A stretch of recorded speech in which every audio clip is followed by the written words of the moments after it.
Señoras y señores, buenas tardes.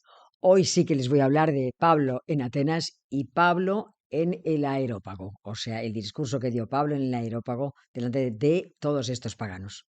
Estamos en el capítulo 17 de los Hechos de los Apóstoles. Como siempre les digo que tengo un canal que se llama La Sagrada Escritura en Profundidad, que pueden ustedes escuchar a través de audios o a través de los vídeos que voy grabando. Y también les aconsejo, como siempre, que aunque estemos en una temporada de verano y que a lo mejor haya lugares a los cuales ustedes se vayan, que no haya cobertura, que que junten los vídeos que a lo mejor no vayan a ver el día que salen, pero no pierdan el hilo, porque se va a encontrar de repente con, a lo mejor vamos a hablar si pierden 3 o 4 charlas, es una pena, porque a lo mejor se encuentran en Éfeso, ya les digo, en Éfeso y con la revuelta de los orfebres, y se habrán pedido todo de lo que trata la estancia de Pablo en Corinto. Mm. Bueno, vamos a rezar para que estas charlas vayan bien y que ustedes disfruten con ellas y las extiendan a todas las personas que puedan. En el nombre del Padre, del Hijo y del Espíritu Santo. Amén. Dios te salve María, llena de gracia, el Señor es contigo. Bendita eres entre todas las mujeres y bendito es el fruto de tu vientre, Jesús. Santa María, Madre de Dios, ruega por nosotros pecadores ahora y en la hora de nuestra muerte. Amén. En el nombre del Padre, del Hijo y del Espíritu Santo. Bien, pues vamos a ver. Les dejé, recuerdan que estábamos en Atenas y que Pablo llegó solo a Atenas, y entonces empezó a ver toda la cantidad de gente, porque el texto nos dice que Pablo estaba interiormente indignado al ver la ciudad llena de ídolos. O sea, él se encuentra horriblemente mal, esto está explicado en la charla 85, de ver todo el paganismo que hay. Bueno, pero mientras tanto, él lo que hace es, a pesar de todo, evangelizar. Busca el lugar y va al ágora. Entonces, en el ágora se encontrará distintas personas que algo oyen, porque claro, están allí. Es una plaza en la que hay un mercado y hay mucha gente, pues grupos de gente que oyen a hablar a gente que viene de otras partes y que no solamente habla de religión, sino de otras cosas. Y la gente estaba allí también, ya les dije el otro día, pues para pasar la mañana, para distraerse. Pero a lo mejor encontraban cosas interesantes. Entonces, pues ya iban y escuchaban más. Y también estaban todos estos filósofos epicúreos y estoicos que también daban sus charlas. Entonces, él va allí y claro, el texto te dice, el texto de la semana pasada dice que la gente que le escuchaba dice, ¿qué querrá decir este charlatán? Y otros decían, parece ser un predicador de divinidades extranjeras, porque anuncia a Jesús y a la resurrección. Entonces dice, al final le preguntan, dice, ¿podemos saber cuál es esta nueva doctrina que tú expones? Entonces lo llevan al aerópago, ¿eh? Y el texto te dice, Pablo, de pie en medio del aerópago, dijo. Y ahora empieza la charla de hoy, porque esto era más o menos el resumen de la semana pasada. A ver, antes de esto, porque esto no fue inmediato, tienen que pensar que Pablo debió pensar muy mucho cómo tenía que estructurar ese discurso, porque hablaba a paganos. Él no podía hablar sobre la Sagrada Escritura, porque es que era una mentalidad distinta, nadie hubiera entendido nada.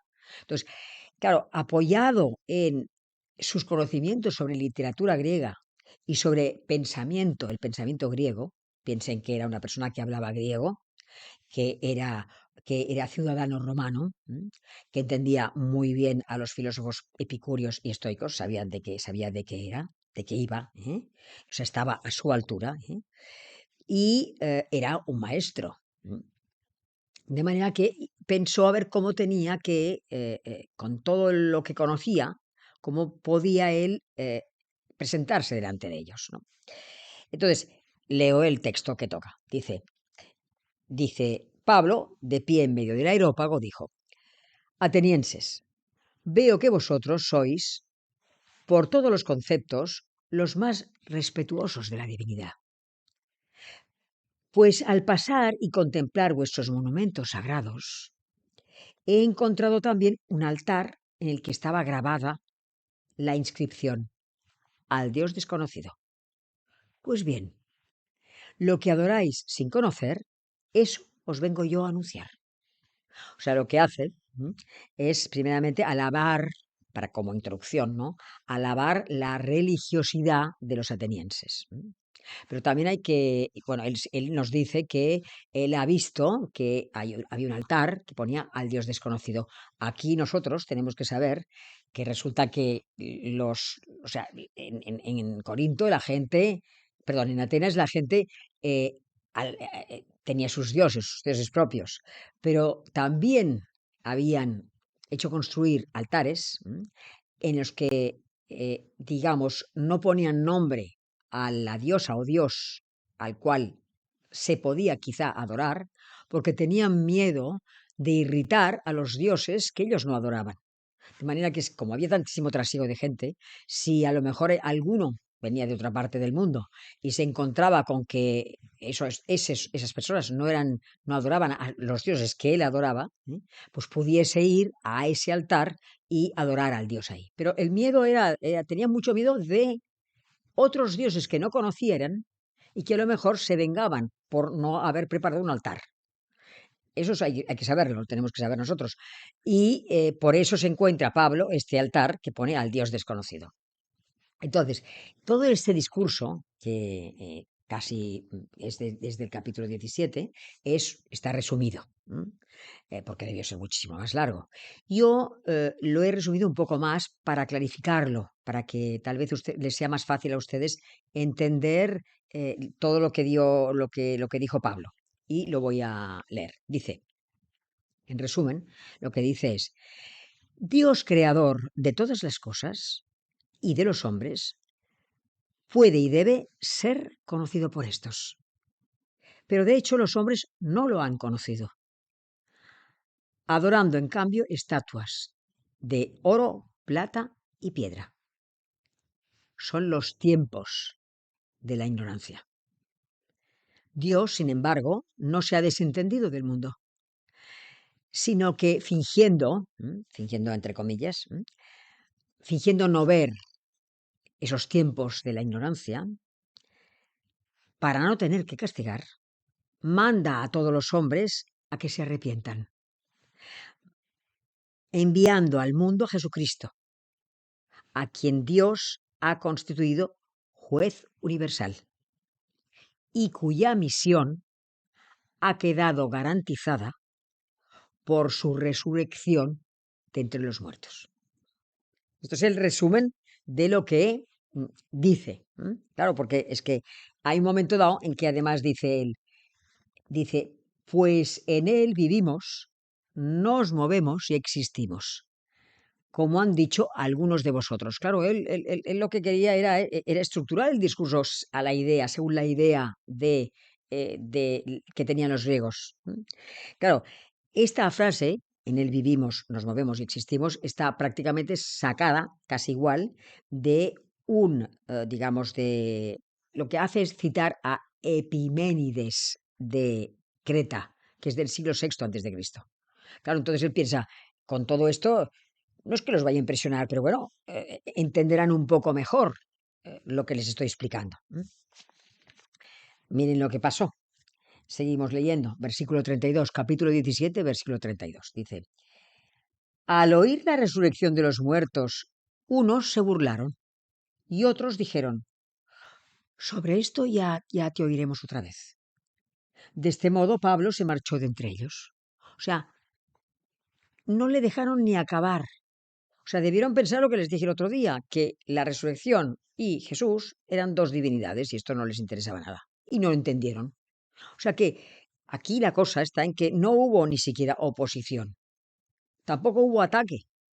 O sea, lo que hubo es una indiferencia, un desinterés absoluto, que digamos que venía dado por una superioridad que tenían ellos, una superioridad de tipo despectivo. Entonces, imagínense cómo se debía encontrar Pablo con todo esto, el dolor que esto le debía producir después de haber hecho todo el esfuerzo de adaptar todo lo que sabía a la idea griega. ¿eh? Claro, a partir de entonces, él dejaría toda la retórica griega, ¿eh? Y se dedicaría a anunciar de forma radical el Evangelio, ¿eh? Pero bueno, la cosa es que dolor tuvo, no se desalentó, ¿eh? Porque este dolor es patrimonio de toda persona que evangeliza. Va con el asunto, va con ello y hay que seguir adelante. Después dice el texto, dice que después de esto, después de todo el fracaso ya se fue a Corinto. Entonces, antes de acabar la clase, sí que quiero explicarles dos cosas con respecto a Corinto y ya empezaremos a fondo en la semana que viene su estancia en Corinto. Miren, Corinto, recuerden que donde estamos es la provincia romana de Acaya y que las ciudades que han pervivido, digamos, en la época de Pablo es Corinto y por otro lado Atenas. Y él se vaya a Corinto. Bueno, Corinto allí había un movimiento comercial bárbaro. Y la razón era, pues que estaba situado en un lugar geográfico extraordinario. Había dos puertos, de hecho. Entonces, les voy a dar un detalle para que se hagan una idea. O sea, digamos que, bueno, aparte de ser un lazo entre Oriente y Occidente, por ejemplo, para barcos de poco tonelaje, lo que hicieron es hacer una especie de pasaje terrestre y a través de poleas y de ruedas pasaban los barcos de un puerto a otro puerto. Todo esto para evitar dar el rodeo ese tan largo al Peloponeso.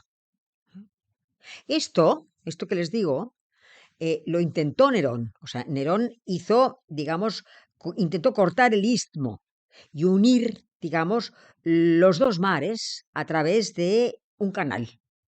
Pero nada más hizo 2 kilómetros y esto se quedó así. Y fíjense, solamente hasta 1893, o sea, hasta finales del siglo XIX, se realiza el proyecto este. Pero para que vean el tiempo que tardaron. Y Nerón ya tenía esa idea. Bueno, y aparte, nada más decirles que Corinto era conocido como el lugar en el que había una corrupción más desenfrenada de costumbres. Eso es otra cosa que tienen que saber. O sea, era la capital de la lujuria en el mundo mediterráneo. Pero para que vean que la historia se repite, o sea, hoy día pues hay muchas ciudades en el mundo entero, muchas no, pero hay algunas ciudades que son el paradigma el punto de referencia para ir a esa ciudad y que es más, hay ciudades, digamos, que son conocidas por su lujuria más que otras. Pues entonces era igual, en Corinto era conocido en el Mediterráneo que Corinto era un lugar de mucha lujuria, pero no solamente de lujuria, sino también de dinero. O sea, gentes de otras partes, de territorios alejados, iban a Corinto para gastarse el dinero allí. Les pongo un ejemplo solamente y acabo, para que vean ustedes el tipo bueno, un ejemplo de lujuria, por ejemplo. El hecho de que pues había un templo, el templo de Afrodita. Pues al lado del templo había unos edificios adyacentes y en estos edificios había 1.000 prostitutas. 1.000 prostitutas que eran sacerdotisas. O sea, estas sacerdotisas estaban alojadas allí, en estos edificios, ¿no? Y ejercían la prostitución sagrada en honor de la diosa Afrodita. O sea, esto es un ejemplo para decirles.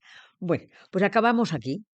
Y ya tenemos a Pablo en Corinto y verán ustedes la siguiente charla, ya es el versículo 18, y conocerán a Aquila y a Priscila. Un matrimonio que había venido de Roma, porque recuerden ustedes que el emperador Claudio sacó a los judíos de Roma. Pues Aquila y Priscila llegaron a Corinto y conocerán a Pablo. Y esto lo dejamos para la semana siguiente. Hasta la próxima semana, si Dios quiere. Vamos a rezar al Espíritu Santo, en el nombre del Padre, del Hijo y del Espíritu Santo. En el nombre del Padre, del Hijo y del Espíritu Santo. Amén. Ven, Espíritu Santo, y llena el corazón de todos los hombres. Enciende en ellos el fuego de tu amor. Envía, Señor, tu Espíritu para darnos vida nueva. Y todo será recreado. Y renovarás la faz de la tierra. En el nombre del Padre, del Hijo y del Espíritu Santo. Amén.